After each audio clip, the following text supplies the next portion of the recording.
For a Monday night showdown with the Tennessee Titans, they'll have their new receiver, Amari Cooper, for whom Dallas gave up what some would call a costly first-round pick. Despite the elephant in the room that is Dak's upcoming contract, Jerry Jones says Amari Cooper has nothing to do with the evaluation of Dak Prescott's future. Coach, do you agree with Jerry Jones? No.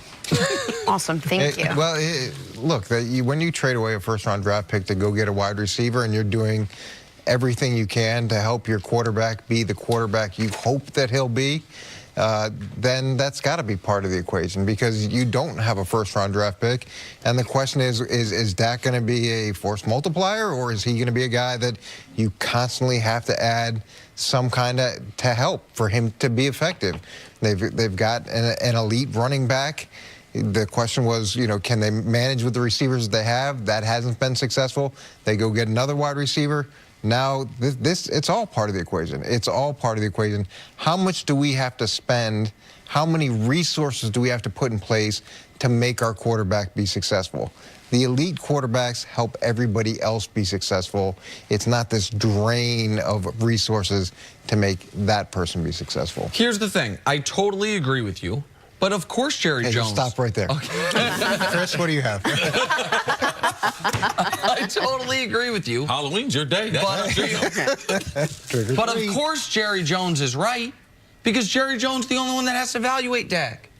Like, once we get done talking about how it should be, what the football side should be, what the actual X's and O's side are, who's going to decide whether or not Dak Prescott gets a contract extension? That guy. Who's going to decide how much to pay him? That guy. Who's going to use whatever evidence he has to create the case he wants to create?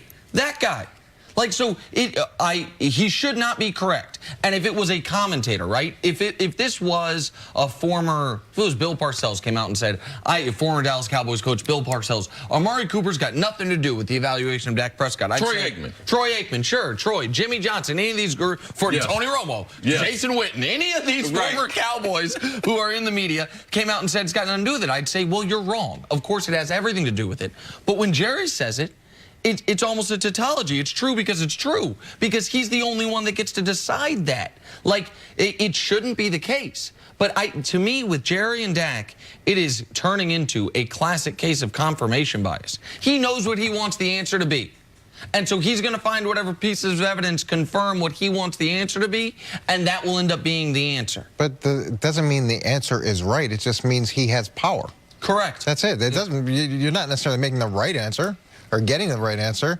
I mean, so if in Dallas, in the building, he wants to say 2 + 2 is 5, he can put that up all over the building. Doesn't mean it's right. It just means he's got power. And the truth of the matter is, Jerry's need to hold off. If he's trying to win a championship, which he said he is, another one. He'd like to get another one at this stage of his career. Paying so much money, it'd make you blush. And he can't extend Dak and try to win a championship. Because once he extends Dak at that $18, $20 million, Sam Bradford signed a 1-year deal with Arizona for $17 million, $17 to $20 million this offseason. Now, that's Sam Bradford. Case Keenum, 2 for 36. Well, that's different. He earned that. 2 for 36 for Case Keenum. So, sorry. If Jerry feels that way about his quarterback, man, he better try to hold off as far as getting an extension, because then it gives him less flexibility in his roster. And let me tell you something. Number 21, if he sees that go get some new money, number 21, Ezekiel Elliott is going to the pay window immediately, because everyone on the offensive line's gotten paid. And if they pay that quarterback before they pay Zeke, and Zeke's got the template of Todd Gurley getting paid early, they're going to have problems in Dallas. It's okay for Jerry Jones to want to believe that Dak Prescott is his guy. What's not okay is if he believes it so much that he pays him before his rookie contract is up. Right. Well, go ahead, Coach. Nick's a big believer in paying people before their contracts are up. So I'm a big believer in paying people who've earned the money. That's what I'm a big believer in. I don't think your template on who and how and when you pay guys should be purely based on what their contract status is. I think it should be based on production. So that's still a Jerry Jones type thing, too. How many seasons do you have to play great before you earn that contract that he's talking about? Absolutely right. Because for me, I'm a little bit longer with Coach. We kind of come from the same school of thought that I need to be able to see it, and I need to be able to see it over a period of time. And you also need to look at things from a big picture perspective. It's so easy to look at guys and say, of course he should get paid, or of course he should be the highest paid player. But when you look at it in the context of the whole team and you're trying to build not just an organization for the short term, but for the long term, there's planning that has to go into it. And to Chris's point, once you start paying Dak, and then you got to pay Zeke, now that money is money that you can't push to other places. So those guys have to perform at a level that is consistent with the pay that they're at. Their window is really right now with these guys on rookie contracts. And we talked about that earlier. Rams, Eagles, Texans all add at the deadline. Why were they able to do that? One of the reasons. They all have their quarterbacks on rookie contracts. All of those guys, by the way, they're making little money, but it's still first-round pick money. Not $700,000 a year like Dak Prescott is. But for the Cowboys, the facts are very simple. Where's their defense ranked in points per game? Second. Yards per game? Third. Where does their team rank in rushing on offense? Fourth. Why are they 3 and 4? Can't throw the football. They're not terrible in turnovers. They haven't been killed in special teams. They have an elite defense that's performing as such, an elite running game that's performing as such. The one part of their team that's been so bad it has pulled down the rest of the roster is their down the field passing, or really any type of passing. So now you got 9 games to prove it. And you got 9 games to show it was a wide receiver issue, not a quarterback issue. And the problem for Dallas is, if this goes wrong and they don't prove it and they don't greatly improve, then it's not just you gave up a first-round pick. You gave up potentially a top 10 pick. You gave up potentially a really valuable And you might need another pick. quarterback. Right. Well, if it goes sideways as well, and you're not going to have the pick to go get him. Well, they went into the season with this group of wide receivers, so maybe it's an evaluation issue. Maybe it's maybe there's other things that have to be looked at. Yeah, we could say it's a quarterback issue. They went into this year knowing the group that they had, and now they paid too much to get another wide receiver. I mean, there's a lot of things that need to be looked at in this dynamic. What are we going to learn about Dak with Amari there? How are we going to see if this is working or not? How are they going to use him to make Dak successful, I guess, is what Jason Garrett's. Well, you have to be very, very careful, and especially it's going to take Amari a certain period of time before he can actually provide the type of things that his skill set can provide to an offense. Because Amari, he can run intermediate routes. He can run quick. He can get off the bump and run. He's a deep threat. He can run reverses. You can throw bubble screens to him. But how much of this is going to be on his plate initially? It's going to be it's the middle of the season.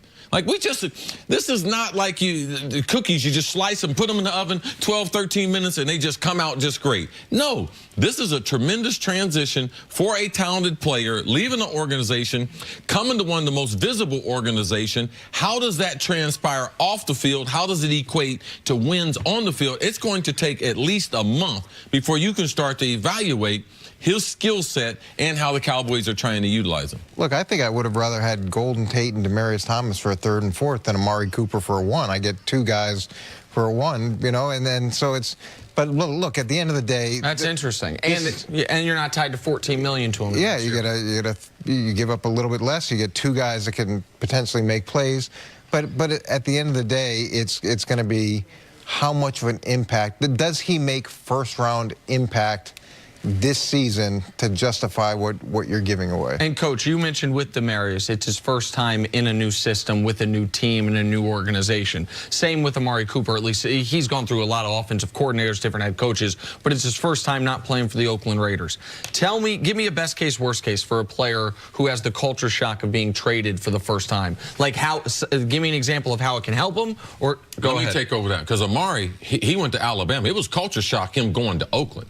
Their facilities are garbage. Amari thought, I'm going back, and he thought I'm in a time machine.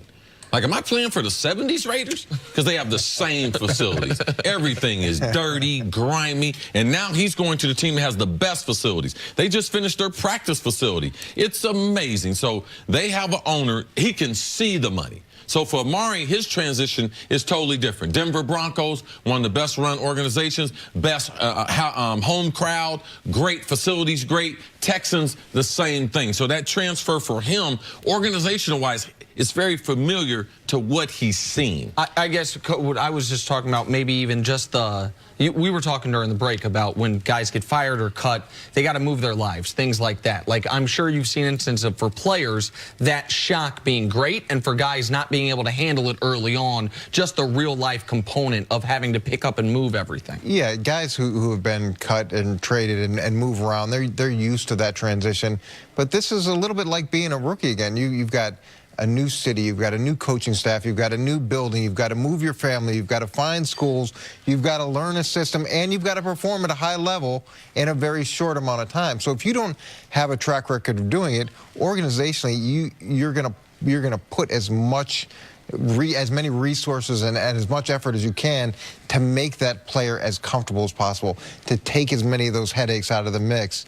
But I would say for the first transition time, for Demaryius is the toughest. And also, they are playing. The Texans are playing the Denver Broncos because he hasn't moved around. He has not played in the slot. Even he might be the oldest. I believe his adjustment is going to be harder than Golden Tate or Amari Cooper because of their skill set and because Golden Tate has moved around and played different positions in the offense.